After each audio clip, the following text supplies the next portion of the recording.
Hello everybody and welcome back. As always, I'm Mateo311 and this is your channel for everything VR related. So we are yet again back for a new Smasher Pass. That'll be all the games I played this week, and based on my first impressions, do I recommend them or think you should pass on them? Let's not waste any time, let's get right into this, but before we jump in, this video is brought to you by my sponsor, Kiwi Design. Kiwi has accessories for all of your favorite headsets, and they finally started releasing some new products for the Quest 3. On screen, we have their brand new extra comfy Quest 3 Elite Strap. I've been using head straps from Kiwi for years now, and they're hands down my favorite. There's a link to Kiwi down in the description, and don't forget to use discount code Mateo311 for 5% off and to help support my channel. Okay, so the first game I wanted to talk about was Homeworld Vast Reaches. Now, if you're not familiar with the series, this is an RTS title that originally came out in '99, was super well received, was remastered later on for consoles, and they're still making games in the series.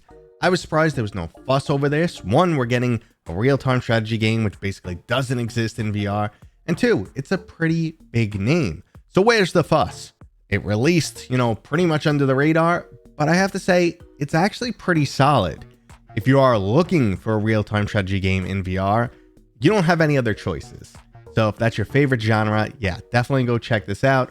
Overall, I'm enjoying it. They did a lot of things right. I was concerned about how it would be maneuvering all the pieces, micromanagement, resource gathering. All of that works fairly well. It is kind of hard to click on a relative space in 3 dimensions, and it took a little while for me to get used to controlling movement. But once I did that, it is a good game. The ramp up is kind of slow.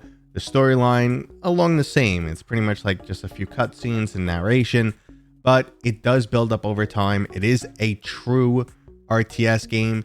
Is it as in-depth as something like StarCraft? No, or even Homeworld itself, but it's very solid, works really well in VR, and you can play with scale. So you can get right into the battle, so a ship is like nearly the size of your face, or you could zoom way out and just see, the tens or hundreds of ships flying around and battling it out in space.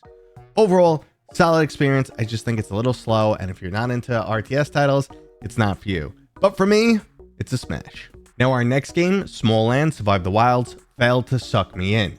That's not to say it's a bad game, it's just one, not really for me, and I didn't find it overall compelling. I felt like my time would be more enjoyed in a different title. So for me, it's a pass, but let's break that down.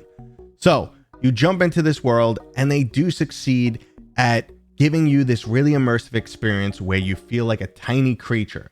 So you look around, if you look up, you can see in the vast distance what would be normal sized trees. And the objects around you would be things like mushrooms, which are like the size of you.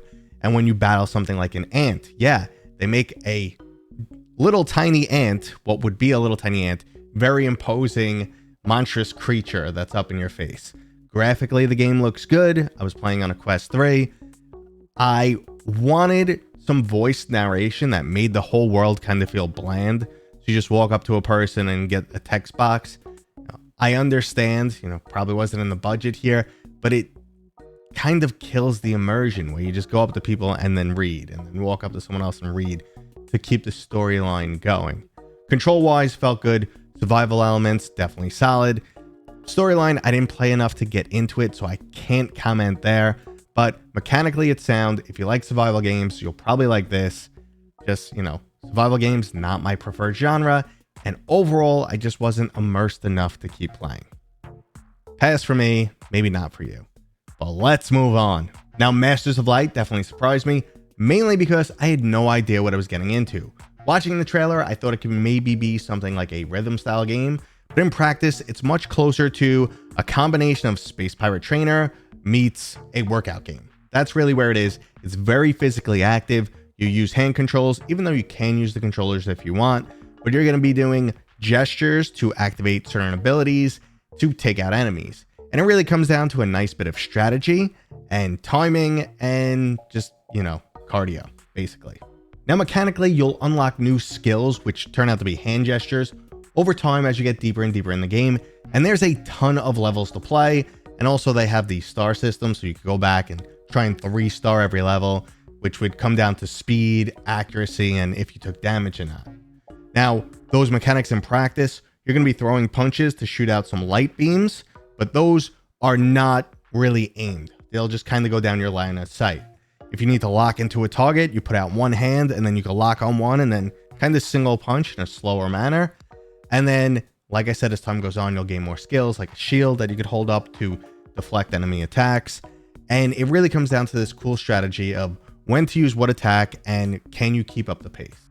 The storyline is delivered in a nice cinematic fashion, helps the immersion. You're kind of just moving through this world of light. You are this cosmic entity where the black hole is invaded and they're now sucking up and trapping all your kin. So you got to go free them. And as you free them, it works into the mechanics. They'll give you new skills to utilize. Overall, really cool. Surprised me. Not my preferred style of game. Like I said, it's almost like a combination of something between Space Pirate Trainer and a workout game. I played this for about 45 minutes, definitely broke a good sweat. So keep that in mind if, you like games that are a bit more chill. But overall, surprised me, liked it. Hand tracking worked phenomenally well. Now, another game that surprised me, and a lot of people said I have to give it a try, is the mixed reality experience Astra. I will tell you up front, the game would be a pass for most people. It's probably not going to interest people if they're not into kind of just an immersive world and almost documentaries. Like, this is an amazing experience. It looks absolutely beautiful. It's going to take you to all different planets in our solar system. And then mechanically, it's very simple. You kind of just point out and learn about the elements on that world and, the search for life. But it does the mixed reality extremely well. It looks beautiful. It actually brought me back to a time when VR was all about immersive experiences.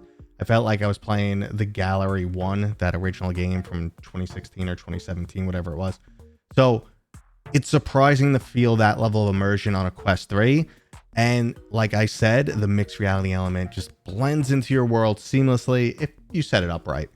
So overall, really cool mixed reality experience. Probably one of my new favorite mixed reality experiences overall. They delivered that well. In terms of being a game, definitely not for everybody. Definitely not, because there's not much to do here except just like go navigate these areas in space, learn a little bit, hear a little narration, and move on. But besides that, honestly, people were right. Extremely cool experience. So if you're looking for something to show off mixed reality in a cool fashion and you're into space, it is a definite smash. If you're looking to play a game, pass. Okay, so we just have a few more things to go over before I end this video. You may have noticed that I'm now giving you guys both my opinion, do I think it's a smash or pass for me, and what do I think the average gamer would feel, or if you are the right gamer for this title. So I'm trying to give you as much information as possible. Again, this is a new series. I wanted to grow with you guys. I want you guys to enjoy it. If you are, please feedback down in the comments. Thumbs up. Let me know how I can improve this. Additionally, I wanted Madison VR to be in here. I was planning to live stream it yesterday. However, the PC version launched late. It actually launched on Friday, not Thursday. Didn't get to live stream it. Didn't experience the game.